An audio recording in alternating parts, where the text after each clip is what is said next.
ในสมัยพุทธกาลเดมีเศรษฐีผู้หนึ่งเพิ่นตายลงแล้วก็มีเงินหลาย10 ล้าน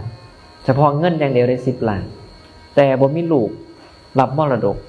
เงิน10 ล้านแล้วก็อุปกรณ์สมบัติอย่างอื่นก็เอาเข้าข้างหลวงพระราชาก็เลยมาถามพระเจ้าว่าเป็นอย่างให้เป็นอย่างสั่นแล้วก็ช่วงที่เขามีชีวิตอยู่นี่พระราชาก็อธิบายว่าใส่ชีวิตแบบยาจกคือจังไดเสื้อผ้าก็เป็นเสื้อผ้าเนื้อหยาบเนี่ยเอาผ้าเนื้อหยาบตัดเป็น3 ตอนแล้วก็มั่มหยิบใส่กันห่มว่าเป็นผ้าเนื้อละเอียดได้ผ้าเนื้อหยาบห่มก็เอาใบใหม่ไม่เฮ็ดเป็นห่มเอาว่าแม่นรถเพิ่นเนี่ยกันทั้งเครื่องน่ะปกติเขาเอาผ้ามากันแดดอันนี้เอาใบใหม่มากันห่มมันก็ใส่ห่มเก่าขาด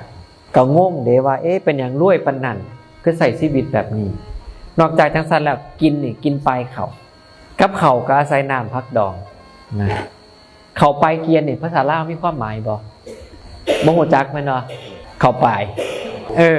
เนี่ยเห็นบ่บ้านเฮามาเกียไก่กันเนาะแต่เศรษฐีกินเขาไปเด้แต่เป็นเศรษฐีแต่เจ้ากินเขาไปเอาบ่กินซีนบ่กินปลาบ่กินตอนกินน้ำพักดองก็นี่ไงเศรษฐีก็พระราชาเลยงงกินอยู่ก็ยังคนถูกเสื้อผ้าก็ใส่แบบคนบ่มี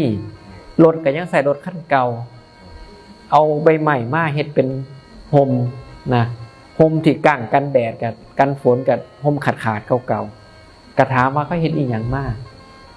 สรุปคือให้ท่านละเสียดาย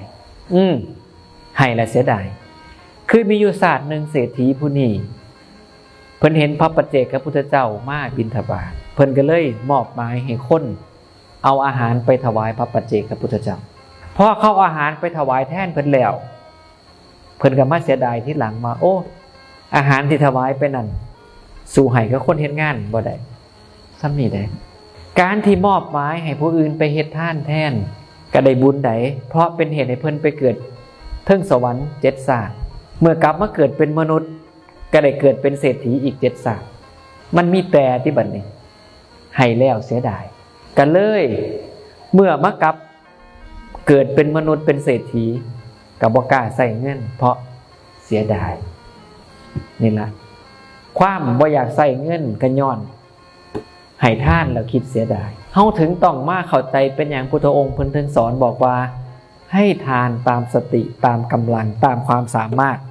บ่เบียดเบียนเจ้าของบ่เบียดเบียนผู้อื่นส่วนหนึ่งก็เพื่อให้เฮาบ่เสียดายไงเพราะคันให้เกินโตปุ๊บลางเทื่อบ่น่าเนาะเห็นดอกมันสิมีบ่น่านี่เด้เสียดายแล้วเด้น่ะห้ามเป็นจังซี่นะนี่คือเหตุผลแรกว่าเป็นหยังมีเงินมีค่ำหลายแต่คือบ่กล้าใส่เพราะย้อนให้ทานแล้วเจ้าของเสียดายสิ่งที่สิตัดตรงนี้จัดการอันนี้คือตามกำลังพอแล้วมีหน่อยก็ให้หน่อยนะมีเท่าใดเฮ็ดจังไดก็ตามบ่ให้เจ้าของเดือดร้อนต่อมาเหตุที่2คือ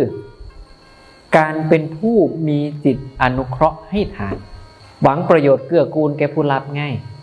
การที่เฮาให้ทานจังซี่พุทธองค์บอกว่าจิตจะน้อมไปเพื่อบริโภคกามคุณ5ที่ดีมากขึ้นนั่นหมายความว่าคันผู้ใดบ่น้อมไปบริโภคกามคุณ5ที่ดียิ่งขึ้นไปนั่นแสดงว่าเวลาเขาให้ทานเขาบ่ได้มีความคิดอนุเคราะห์เลยคิดแต่อยากได้บุญนั่นเด้นะบ่ได้มุ่งหวังอนุเคราะห์ได้มุ่งหวังแต่เอาเจ้าของนะจังซั่นแล้วมุมนึงก็คือเวลาให้หวังอนุเคราะห์ประโยชน์เกื้อกูลแก่ผู้รับนะซึ่งผู้รับอาจจะเป็นพระสงฆ์องค์ข้าเจ้าอาจจะเป็นคนทุกข์คนยากหรืออาจจะเป็นคนเจ็บคนป่วยชาวบ้านชาวเมืองได้เบิดเพราะว่าพุทธองค์เพิ่นบอกอยู่การที่เฮาเฮ็ดอีหยังเป็นประโยชน์ต่อส่วนรวมบุญจะเกิดแก่ผู้นั้นตลอดมื้อตลอดคืนทุกเวลาแค่เฮ็ดประโยชน์ต่อส่วนรวมได้เงินค่ำที่เฮามีเฮ็ดประโยชน์ต่อส่วนรวมบุญก็เกิดกับเฮาตลอดมื้อตลอดคืนซึ่งมันก็ไปคล้ายๆกันกับการมีจิตอนุเคราะห์ให้ทาน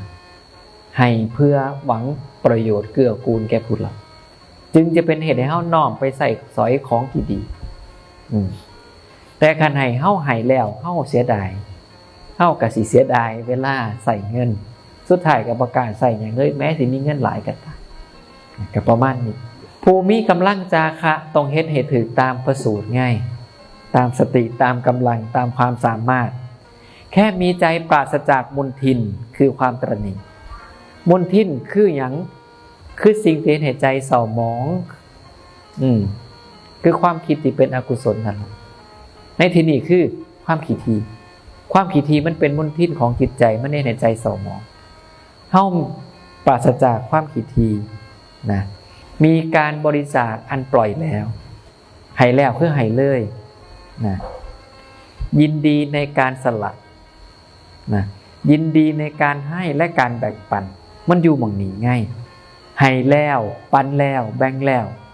มีความยินดีมีความสุขบอกนี่คือจาคะสัมปทาได้มีฝ่ามืออันชุ่มเป็นผู้ควรแก่การขอคำว่ามีฝ่ามืออันชุ่มเป็นผู้ควรแก่การขอเนี่ยบ่แม่นว่าเฮาให้ตลอดเวลาเลยควรแก่การขอก็บอกแล้วว่าคันเฮาซอยใดหากมีคนมาขอความช่วยเหลือเฮาบ่ปฏิเสธเพราะ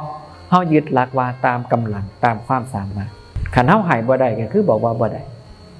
คันบ่มีก็คือบอกว่าบ่มีบ่แม่นว่าเข้ามาปุ๊บเฮาต้องเป็นผู้มีฝ่ามืออันชุ่มเป็นผู้ควรแก่การขอไปบืนฝืนมาบ่ได้บ่ถูกตามประสูตรเพราะเมื่อไหร่ก็ตามเราให้ทานกระทบตนกระทบผู้อื่นมันมีผลใดทรัพย์สินเงินค่ำที่เจ้าหามามันสิมีไพ่ผ้าไปไฟอาจสิไหม้น้ำอาจสิท่วมโจรอาจสิมาลักบ้านเมืองมันอาจสิมายึดไปหรือถ้าญาติผู้ไม่เป็นที่รักก็สิมาลอยเอาไปการให้ทานที่กระทบตนกระทบผู้อื่นอันตรายใดบ่แม่นว่าบ่อันตรายนั่นหมายความว่าผู้ที่มีเงินหลายแล้วมันก็มีหม่องให้จ่ายอยู่ตลอดโดยที่เจ้าของบ่อยากจ่ายในประเด็นเจ้าของบ่อยากจ่ายอาจสิเป็น1ย้อนให้ท่านเบียดเบียนเจ้าของหรือไปเบียดเบียนผู้อื่น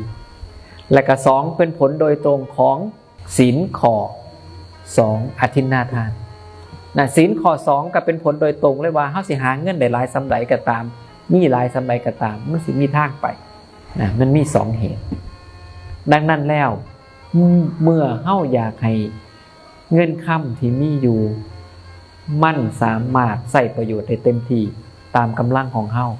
เมื่อให้ทานต้องระมัดระวังอย่าไปกระทบผู้ใดทั้งสิ้นแม้กระทั่งตัวเอง